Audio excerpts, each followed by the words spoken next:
بسم اللہ الرحمن الرحیم۔ اللهم صل على سيدنا ومولانا محمد افضل صلواتك بعدد معلوماتك وبارك وسلم وصل عليه۔ بسم اللہ الرحمن الرحیم۔ عزیز طلباء کرام، امید ہے کہ انشاءاللہ العزیز آپ خیر و عافیت کے ساتھ ہوں گے۔ جامع السنن الترمذی جلد ثانی کے ابواب الفتن عن رسول اللہ صلی اللہ علیہ وسلم کے آج پہلے درس کے ساتھ، پہلے باب کے ساتھ آپ حضرات کی خدمت میں حاضر ہونے کا موقع ملا۔ ابواب الفتن، اس میں ہم وہ احادیث مبارکہ، وہ ابواب پڑھیں گے کہ جن میں حضور نبی کریم صلی اللہ علیہ وسلم نے فتنوں کے بارے میں فرمایا۔ مجموعی طور پر بحمد اللہ تعالی آج ہمارا سبق نمبر 130 ہے، تو بڑھتے ہیں اپنے سبق کی طرف۔ باب ما جاء لا يحل دم امرئ مسلم الا باحدى ثلاث۔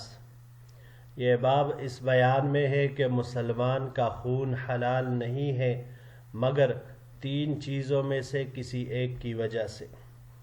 وبه قال حدثنا احمد بن عبدة الضبي قال حدثنا حماد بن زيد عن يحيى بن سعيد عن ابي امامة بن سهل بن حنيف ان عثمان بن عفان اشرف يوم الدار فقال۔ ہمیں روایت کی احمد بن عبدة الضبی نے، انہوں نے روایت کی حماد بن زید سے، انہوں نے یحییٰ ابن سعید سے، انہوں نے حضرت ابو امامہ ابن سہل ابن حنیف سے، انہوں نے فرمایا کہ حضرت عثمان ابن عفان رضی اللہ تعالی عنہ نے ایک دن گھر سے دیوار کے اوپر سے جھانک کر باہر باغیوں کو، جس وقت حضرت عثمان رضی اللہ عنہ کا محاصرہ کیا ہوا تھا، ان کو پکارا، فقال، اور ارشاد فرمایا، انشدکم باللہ، میں تم لوگوں کو اللہ کی قسم دیتا ہوں، اتعلمون ان رسول اللہ صلی اللہ علیہ وسلم قال، کیا تمہیں معلوم نہیں ہے کہ حضور نبی کریم صلی اللہ علیہ وسلم نے فرمایا، لا يحل دم امرئ مسلم الا باحدى ثلاث، کسی مسلمان کا خون حلال نہیں ہے مگر 3 وجوہ میں سے کسی ایک کی وجہ سے۔ غنن بعد احصان، محسن ہونے کے بعد، شادی شدہ ہونے کے بعد زنا کرنا، او ارتداد بعد اسلام، اسلام قبول کرنے کے بعد معاذ اللہ مرتد ہو جانا، او قتل نفس بغیر حق فقتل به، یا کسی کو ناحق قتل کرنا تو اس کے قصاص میں اس کو بھی قتل کیا جائے۔ فواللہ ما زنیت فی جاہلیت ولا فی الاسلام، بس اللہ کی قسم میں نے نہ زمانے جاہلیت میں کبھی زنا کی تھی اور نہ اسلام لانے کے بعد۔ وَلَرْتَدَدْتُ مُذْ بَایَعْتُ رسول اللہ صلی اللہ علیہ وسلم، اور جب سے آپ صلی اللہ علیہ وسلم کے ہاتھ پر بیعت ہوا ہوں نہ میں اسلام سے پھرا ہوں۔ وَلَا قَتَلْتُ النَّفْسَ الَّتِي حَرَّمَ اللَّهُ، اور نہ ہی میں نے کسی ایسے نفس کو قتل کیا ہے کہ جسے اللہ تعالیٰ نے حرام کیا ہو۔ تو پھر جب میں نے یہ تمام کام نہیں کیے، ان تینوں میں سے کوئی کام میں نے نہیں کیا، فَبِمَ تَقْتُلُونِّي، تو تم مجھے کس وجہ سے مار رہے ہو، کس وجہ سے مجھے قتل کرنے کی کوشش کر رہے ہو۔ وفی الباب عن ابن مسعود وعائشة وابن عباس، اس باب میں عبداللہ ابن مسعود، ام المؤمنین عائشہ صدیقہ اور عبداللہ ابن عباس رضی اللہ تعالیٰ عنہم اجمعین سے روایات مروی ہے۔ ھذا حدیث حسن، یہ روایت حسن ہے۔ وروا حماد بن سلمۃ عن یحییٰ بن سعید ھذا الحدیث ورفعہ، اور حماد بن سلمہ نے یہ روایت یحییٰ بن سعید سے نقل کی ہے اور اس کو مرفوع ذکر کیا ہے۔ وروا یحییٰ بن سعید القطان وغیر واحد عن یحییٰ بن سعید ھذا الحدیث فوقفوہ ولم یرفعوہ، جبکہ یحییٰ ابن سعید القطان اور ان کے علاوہ کئی دیگر حضرات نے یہ روایت نقل کی ہے تو اس کو موقوف کیا ہے اور مرفوع نہیں قرار دیا، یعنی ان کے نزدیک پھر یہ روایت مرفوع نہیں ہے۔ وقد روی هذا الحدیث من غیر وجہ عن عثمان عن النبی صلی اللہ علیہ وسلم، اور یہ روایت حضرت عثمان رضی اللہ تعالیٰ عنہ سے حضور نبی کریم صلی اللہ علیہ وسلم سے کئی طریقوں سے نقل کیا گیا ہے، روایت کیا گیا ہے۔ جی عزیز طلباء کرام، یہاں پر مسلمان کے خون کے بارے میں کہ وہ تین چیزوں سے، تین کاموں سے اس کا خون حلال ہوتا ہے، اس کے علاوہ کسی بھی صورت میں مسلمان کا خون بہانا یہ بالکل جائز نہیں بلکہ حرام ہے، بلکہ ایک انسان کو مارنا گویا کہ یہ تمام انسانوں کو مارنا ہے۔ عزیز طلباء کرام، یہاں پر قتل کے تین اسباب ذکر ہوئے، تو یہاں پر شبہ یہ ہوتا ہے کہ روایات میں قتل کرنے کے دیگر اسباب بھی مذکور ہیں۔ بعض حضرات نے 10 تک اسباب ذکر کیے ہیں۔ مثال کے طور پر کوئی حملہ کرے تو اپنی دفاع کے لیے اسے قتل کرنا جائز ہے، کوئی ڈاکہ ڈالنے آئے ڈاکو کو مارنا، راہزن اس کو مارنا، یہ بھی ہے۔ تو کئی اسباب اس کے علاوہ بھی ہو سکتے ہیں، یا اسی طرح جانور سے بھی بدفعلی کرنے والا معاذ اللہ تو اس کو بھی مارنا ہے۔ تو یہ تمام اسباب ہیں، تو اب صرف ان تین میں ہی حصر اور تاکید ان تین اسباب کے ساتھ کیوں فرمائیں؟ تو اس سے دو جوابات دیے گئے ہیں۔ پہلا جواب یہ ہے کہ دیکھیے، یہ جو حدیث باب میں تین اسباب ذکر ہوئے یہ منسوخ ہوا ہے قرآن کریم کی آیت سے، من قتل نفسا بغیر نفس او فساد فی الارض، اس آیت کے ساتھ یہ منسوخ ہو چکا ہے، تو لہٰذا قتل یہ تین اسباب میں منحصر نہیں رہا، قتل کے اسباب ان تین ہی میں منحصر نہیں رہے۔ دوسرا جواب یہ دیا گیا ہے کہ دیکھیے، قتل کے جتنے بھی اسباب ہیں، 3 ہو 10 ہو 20 ہو، جتنے بھی ہو، وہ سب ان تین میں داخل ہیں۔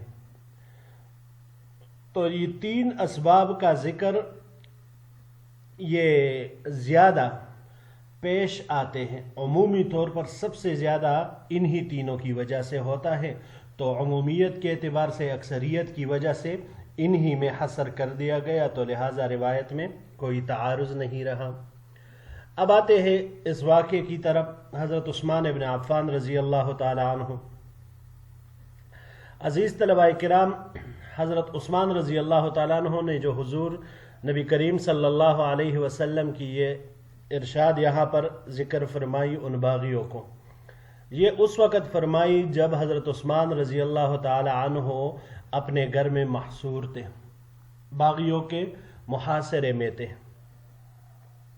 عثمان ابن عفان رضی اللہ تعالی عنہ جلیل القدر صحابی، حضور نبی کریم صلی اللہ علیہ وسلم کے دوہرے داماد، اسلام کے تیسرے خلیفہ حضرت عمر فاروق رضی اللہ تعالی عنہ کے بعد اور حضرت علی رضی اللہ تعالی عنہ سے پہلے خلیفہ، سخاوت اور حیا کا پیکر حضرت عثمان ابن عفان رضی اللہ تعالی عنہ تھے۔ آپ کی خلافت 2 حصوں میں تقسیم ہے۔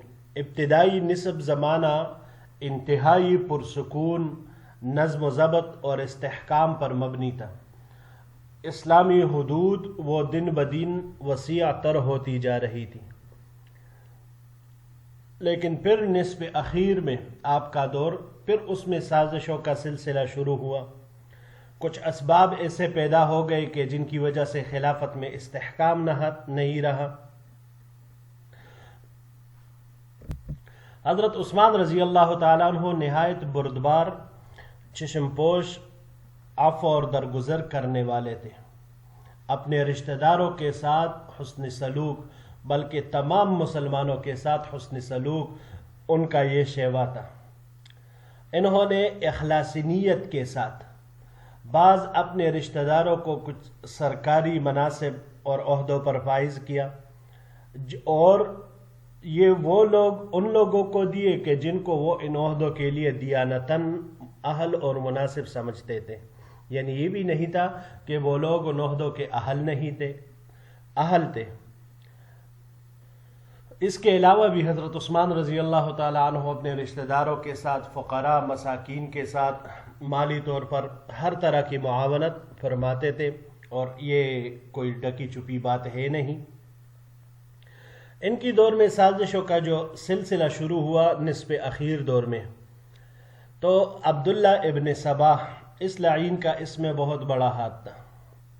یہ صنعاء کا یہودی باشندہ تھا، صنعاء یمن کے شہر صنعاء کا۔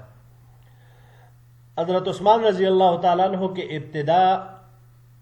ابتدائی نصف دور میں جب اسلامی فتوحات کا سلسلہ وسیع سے وسیع تر ہوتا چلا گیا اور مسلمانوں کے پاس مال غنیمت وہ اس کے ڈیروں پر ڈیر لگنے، اس میں اضافہ ہونا شروع ہوا، تو اس کو فکر دامنگیر ہوئی کہ اس طرح تو یہ کرتے کرتے بالکل مکمل طور پر پوری دنیا پر غالب آ جائیں گے، تو لہٰذا یہ سازشوں میں مصروف ہو گیا۔ اس کو چونکہ جزیرہ عرب سے جلا وطن کیا گیا تھا تو اپنا بدلہ بھی لینا چاہتا تھا، تو منافقت کی لباس اوڑھ کر یہ مدینہ منورہ آ کر خود کو مسلمان ظاہر کیا، اسلام قبول کر لیا، لیکن پس پردہ اپنے خباثت اور شرارتوں میں سازشوں میں مصروف رہا۔ مدینہ منورہ میں اسے کوئی خاطر خواہ کامیابی نہیں ملی۔ پھر اس نے دوسرے شہروں کا رخ کیا اور حتیٰ کہ یہ مصر پہنچا، اور مصر میں اس کا حلقہ اثر وہ وسیع سے وسیع تر ہو گیا۔ لوگ اس کے اثر میں آنا شروع ہو گئے، تو ان کی ذہن سازی کرتا اور ان کو مدینے بھیجتا، مدینہ منورہ۔ اس بدبخت نے مسلمانوں میں افتراق ڈالنے کے لیے، اختلاف ڈالنے کے لیے حضرت علی رضی اللہ تعالی عنہ کا ساتھ دینا شروع کیا، اور لوگوں کو بتانے لگے کہ حضرت علی پر ظلم ہوا ہے، خلافت ان کا حق تھا اور دیا گیا کسی اور کو۔ اپنی حمایت کے لیے اپنے طرف سے اس نے حضرت علی رضی اللہ تعالیٰ عنہ کی طرف منسوب کردہ ایک خط خود تیار کر کے اپنے پاس رکھا تھا، لیکن یاد رکھیے گا حضرت علی رضی اللہ تعالیٰ عنہ نے کبھی بھی کہیں پر بھی اس کی تائید نہیں فرمائی اور ہمیشہ اس سے انکار کرتے رہے۔ ایک مرتبہ حج کے موسم میں عبداللہ ابن سبا نے حضرت عثمان رضی اللہ تعالیٰ عنہ سے مطالبہ کیا کہ مصر کا گورنر تبدیل کرے کیونکہ یہ ہمارے اوپر ظلم کرتا ہے۔ حضرت عثمان رضی اللہ تعالیٰ عنہ نے ظلم کی تفصیل پوچھی تو کچھ بھی ثابت نہ کر سکے، کیونکہ یہ تو صرف وہ شر پھیلانا چاہ رہے تھے، اپنے لیے ایک بہانہ بنا رہے تھے۔ مدینے آ کر اس نے دوبارہ وہی گورنری کا مطالبہ کیا، اور اس کے اوپر مطالبہ مزید یہ کیا کہ محمد ابن ابی بکر کو مصر کا گورنر نامزد کر دیا جائے۔ تو حضرت عثمان رضی اللہ تعالی عنہ نے اس کے حالات کو سدھارنے کے لیے اور بات کو مزید نہ بڑھانے کے لیے ان کے اس مطالبے کو منظور کیا اور محمد ابن ابی بکر کو مصر کا گورنر مقرر کیا۔ اب مخالفین وہ تو چونکہ ایک شرارت کر رہے تھے، سازش کر رہے تھے، خلافت کو ختم کرنا چاہ رہے تھے، حضرت عثمان رضی اللہ تعالیٰ عنہ کو راستے سے ہٹانا چاہ رہے تھے، تو اس کے بعد انہوں نے دوسرا مطالبہ یہ کر دیا کہ مروان کو ہمارے حوالے کرے۔ مروان ابن حکم یہ حضرت عثمان رضی اللہ تعالیٰ عنہ کا چچا زاد بھائی اور وزیر تھا۔ مروان اس نے حضرت عثمان رضی اللہ تعالیٰ عنہ کی نرمی اور سخاوت سے ناجائز فائدہ اٹھایا تھا۔ حضرت عثمان رضی اللہ تعالیٰ عنہ میں مروت اور نرمی بہت زیادہ تھی، تو اس نے اس سے فائدہ اٹھایا، اور اس کے رویے سے اہل مدینہ بہت شاکی ہوتے تھے اور دل برداشتہ تھے، اور اس سے نجات حاصل کرنا چاہ رہے تھے، تو انہوں نے مدینے والوں کی توجہ بھی اپنی طرف کرنے کے لیے مروان کے حوالے کا مطالبہ کیا۔ تو حضرت عثمان رضی اللہ تعالیٰ عنہ نے ان کو کہا کہ تمہیں اس پر جو اعتراض ہے اپنی دلیل کے ساتھ اس کو ثابت کرو، اپنا مدعا ثابت کرو۔ لیکن بہرحال حضرت عثمان رضی اللہ تعالیٰ عنہ نے ان کا یہ مطالبہ تسلیم نہیں کیا، کیونکہ حضرت عثمان رضی اللہ تعالیٰ عنہ کسی قسم کی شرنگیزی مدینہ منورہ میں نہیں چاہتے تھے۔ رفتہ رفتہ کرتے کرتے مدینہ میں ان لوگوں کی تعداد بڑھتی گئی، یہاں تک کہ انہوں نے حضرت عثمان رضی اللہ تعالیٰ عنہ کا گھیرا تنگ کر لیا، پانی بھی ان کے اوپر بند کر دیا، مسجد بھی جانے سے روک دیا اور اپنے گھر میں ہی ان کو محصور کر لیا۔ اسی موقع پر حضرت عثمان رضی اللہ تعالیٰ عنہ نے دیوار پر کھڑے ہو کر ان کو یہ حدیث ارشاد فرمائی تھی. یہ تینوں کام اس کے بارے میں حضرت عثمان رضی اللہ تعالیٰ عنہ نے ذکر یہاں فرمائے تھے. حضور نبی کریم صلی اللہ علیہ وسلم کا یہ ارشاد گرامی. حضرت علی رضی اللہ تعالیٰ عنہ کئی جلیل القدر صحابہ کرام، انہوں نے جب یہ حالات دیکھے تو کئی مرتبہ حضرت عثمان رضی اللہ تعالیٰ عنہ کے پاس آ کر ان لوگوں کے ساتھ لڑنے کی اجازت چاہی، لیکن حضرت عثمان رضی اللہ تعالیٰ عنہ نے فرمایا کہ میں یہ نہیں چاہتا کہ میری وجہ سے کسی مسلمان کا خون وہ بہے اور لوگ کہے کہ مسلمان آپس میں لڑے. تو انہوں نے منع فرمایا. جب ان حضرت علی رضی اللہ تعالیٰ عنہ کو ڈر ہوا کہ یہ لوگ حضرت عثمان رضی اللہ تعالیٰ عنہ کو شہید کر دیں گے، تو انہوں نے اپنے دونوں بیٹوں کو حسنین کریمین کو وہاں پر کھڑا کر دیا رضوان اللہ علیہم اجمعین. ان کی حفاظت کے لیے دروازے پر ان کو کھڑا کر دیا، لیکن یہ شرپسند پڑوسیوں کے گھر میں گھس کر وہاں سے دیوار باندھ کر اندر داخل ہوئے اور حضرت عثمان ابن عفان رضی اللہ تعالیٰ عنہ کو 18 ذی الحجہ 35 ہجری جمعہ کا دن تھا جب ان کو قرآن کریم کی تلاوت کرتے ہوئے شہید کر دیا گیا. مدینہ منورہ میں شدید خوف و ہراس کا عالم تھا. 3 دن تک حضرت عثمان رضی اللہ تعالیٰ عنہ کی لاش بے گور و کفن پڑی رہی تھی، اور 3 دن کے بعد بھی بہت ہی مشکل کے ساتھ رات کو چوری چھپے حضرت عثمان رضی اللہ تعالیٰ عنہ کو بغیر غسل دیے ان کے اپنے ہی لباس میں، اپنے ہی کپڑوں میں جن میں ان کو شہید کیا گیا تھا، حضرت عثمان رضی اللہ تعالیٰ عنہ کو دفن کر دیا. آپ کی نماز جنازہ حضرت جبیر ابن مطعم نے پڑھائی تھی. جی عزیز طلباء کرام، یہی تک ہمارا آج کا سبق تھا. انشاءاللہ العزیز زندگی رہی تو اگلے درس میں ایک نئے باب کے ساتھ پھر آپ کی خدمت میں حاضر ہوں گے. السلام علیکم ورحمۃ اللہ وبرکاتہ.